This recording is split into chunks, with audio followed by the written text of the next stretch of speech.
everybody. Sorry about the delay, but I was so busy being initiated, and I am going through an amazing initiation now. So I couldn't just find the time or the energy to do it yesterday, but here I am, not for a long one, but we will embrace this energy of the quarter of initiation and see how we can apply it and use it in our transformation, nutritional transformation journey that we just started. So just let's look at the quarter of initiation for a few minutes and see that the channel of initiation is defined in this quarter, which means that this is the energy, and all the gates of this quarter carry this chemistry of initiation, and we are talking about initiating the mind. People that were born in this quarter and all of us, while we are going through this period of time, this 3 months in the year, we are going to be, we will have the opportunity to be initiated, to be mentally initiated. And that means that every beginning of mutation needs to be accepted by the mind. Because if we are not being initiated in our mind, if our mind doesn't go through the mutation and doesn't accept the new energy, then nothing happens, because the mind comes first. This is the first quarter, and first of all, the witness returns, and we really need to transform this mental energy into witnessing energy. This is the journey in this quarter. And we also can see that all the gates of the solar plexus, except the gate of friction, which is in the duality, which is the opposition in the wheel, yes? So they are connected. The initiation and duality are very connected. So we can see that the mind is being initiated, and also the way that we look at our emotions, because emotions, look at that, emotions are mental. This is unbelievable to see. So this mindy way of seeing things is connected, affects our emotionality. And when we will talk about the transition that we need to do in our perspective about nutrition, we will see the connection between mind and emotions. So this is very interesting. And the beginning of this quarter is, of course, with the gate of the Sphinx, the 13th gate, and then it is anchored in the 7th gate. These two gates are very important role gates, and we will look at the 6 roles that each of them represent in our profiles. So the 13th gate, the gate of secrets, the fellowship of men, universal ideas and values in an ordered framework which inspires humanistic cooperation.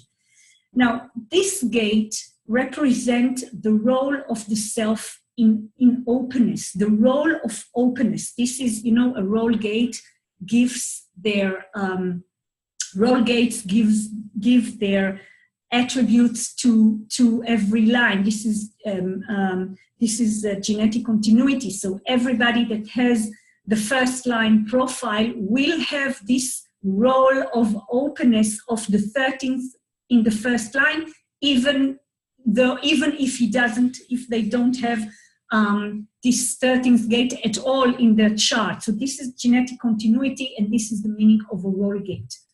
So we are going to go through these 6 days and the role of the listener, the way that every profile opens to the world and listens, okay?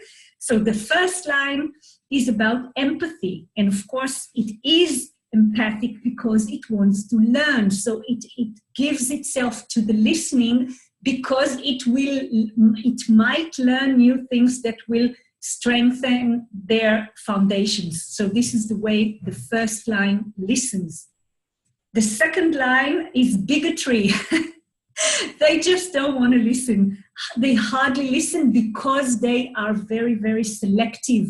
It's not really about bigotry. It's about not being interested in so many things. They are very selective, very discerning, and they listen only to little parts of all the secrets that people want to share with them.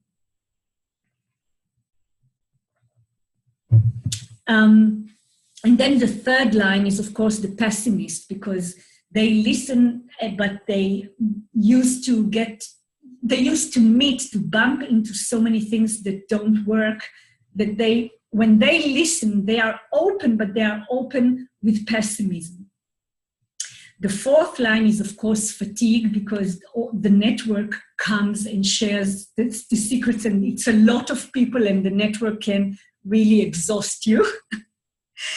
The fifth line is, of course, the savior. You know, we project on the third line that they can really save us. If we share our secrets and problems with them, they will have the correct answer, the practical solution, and save us. So we project on them that they are the savior. And of course, if they don't deliver, we burn them.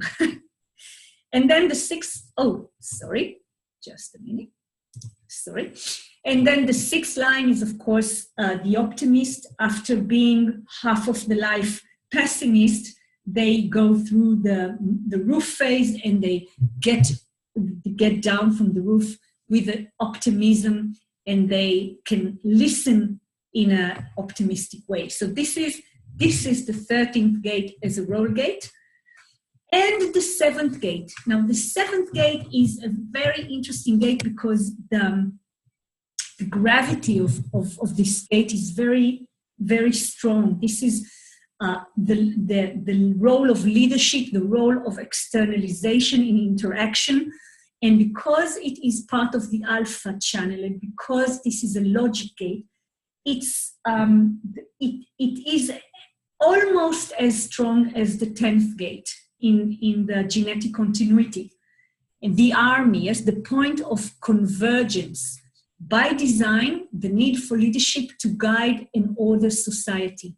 So we have 6 ways that the leadership of the self, the way we externalize. In the 13th, we take in, and in the 7th, we externalize. And the first line is the authoritarian.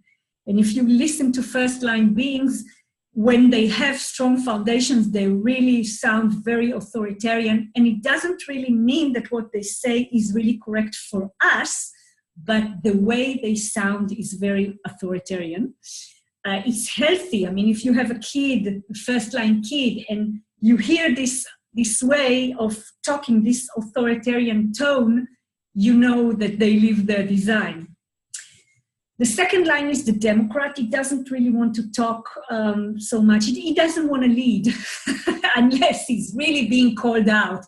But most of the time, if it's not their design, they don't want to lead. Somebody else can do this. The third line is, of course, the anarchist. The way they, after they took in a pessimistic way, when they externalize, this is a lot of anarchy. And that's their role, you know, they bump into things, they see what doesn't work, and they create anarchy.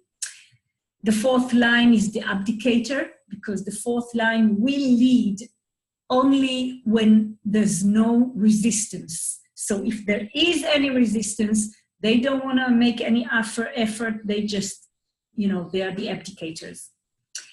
The fifth line is, of course, the general, you know, the one that we project on it, that would come and lead the army where nobody else could do and save the situation. Again, the savior, the general that knows to give the practical solution in crisis times. And this is very important. A fifth line being doesn't need to externalize if it is not being recognized as the crisis man, you know. And the sixth line, their leadership is being an administrator, not attached to things, not taking any kind of role, but being there with this way, this peripheral view, kind of peripheral view. It sees everything from the roof, and it sees how things should be organized. So these are the two roll gates, and we can see every day how we will be affected and how everybody around us will be affected by this. Interesting. And then our Pluto got into the fourth line of the Marian Maiden, and this line is very, very beautiful. This is an enlightenment and endarkenment. This is the most mystical line out of all the lines of the Rei Ching. It has no explanation. This is just a very strong, ambitious energy, driven energy, driven fuel to transform. But we remember that we have the whole channel defined as a global conditioning pattern. And you know that this is a projected gate and a projected channel, and it needs to be recognized.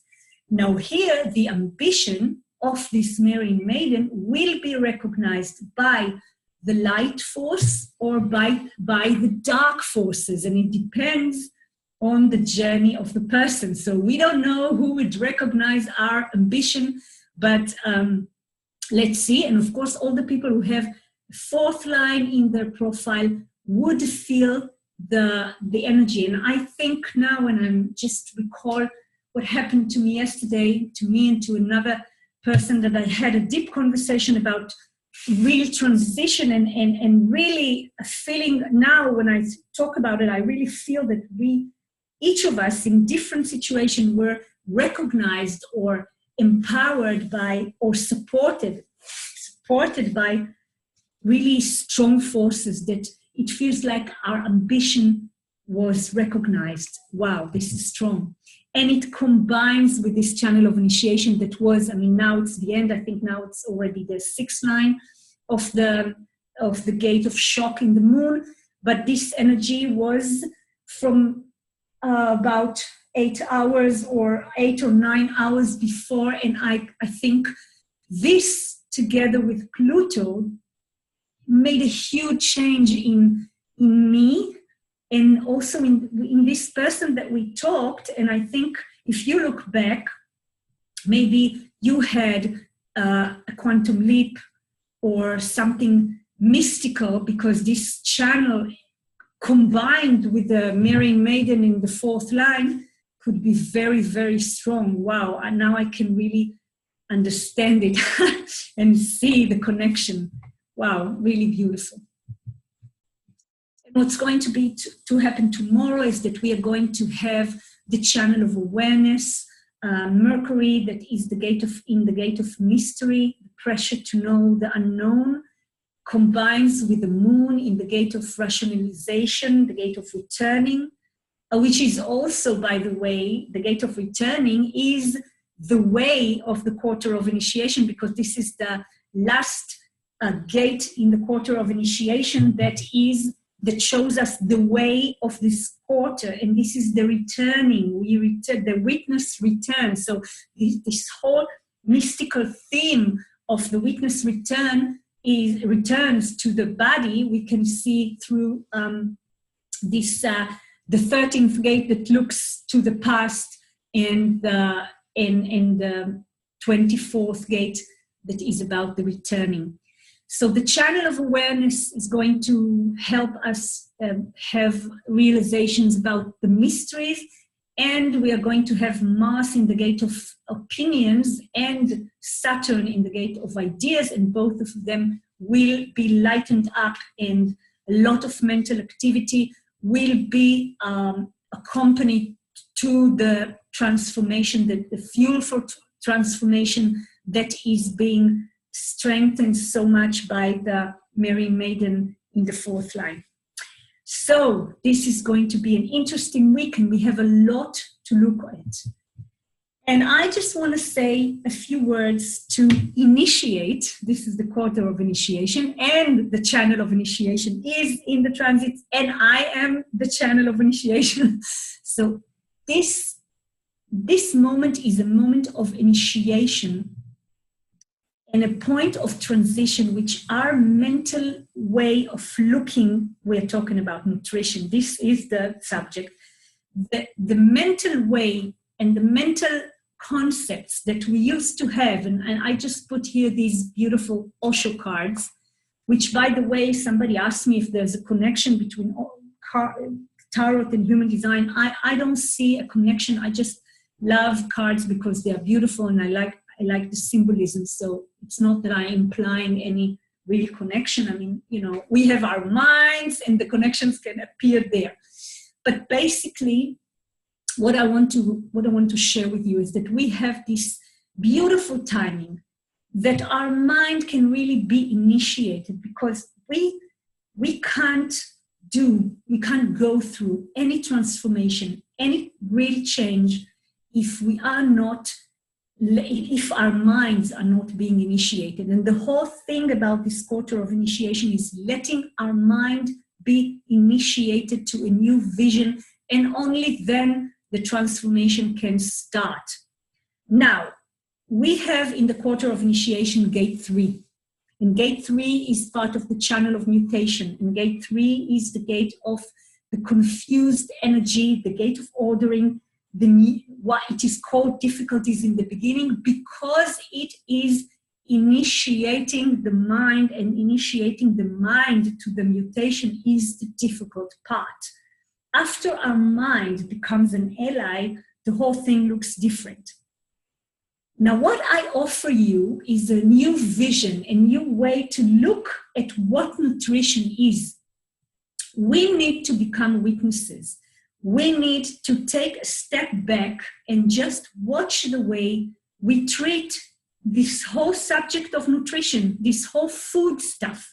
Because we treat it from here, and we treat it with so many conditionings that we even don't have the slightest idea how conditioned we are about food, and what these conditioning may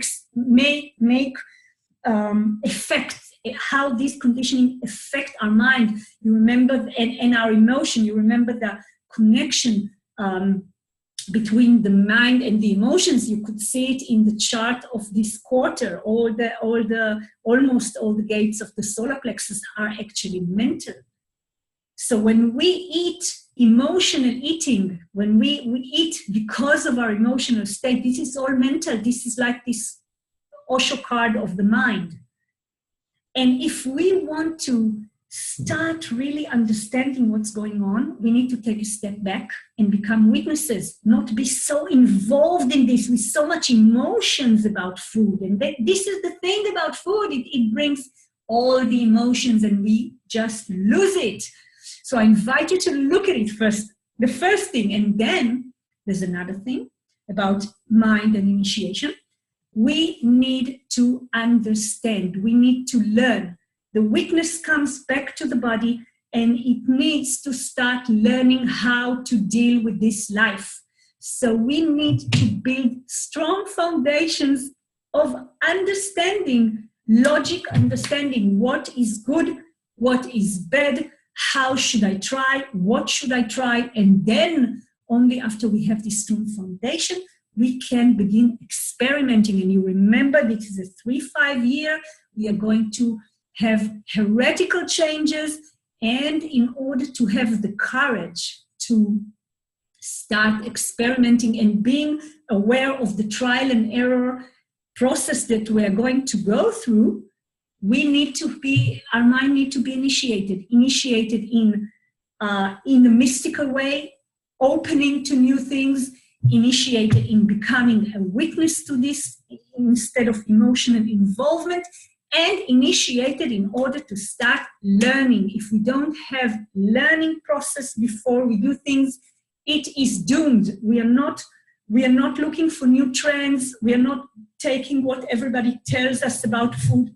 We need to research and we need to experiment on ourselves. This is the thing. So first of all, I'm just giving you this to ponder, to watch, to start looking. When are you eating? Why emotionally are you eating?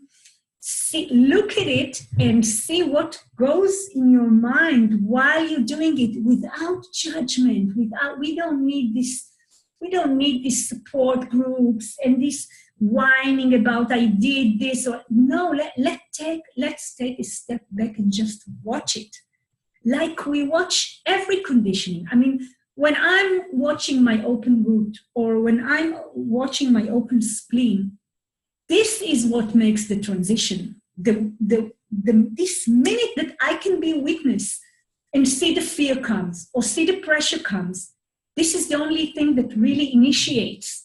And then the next time will be easier, and the next time will be easier, and so on. So if we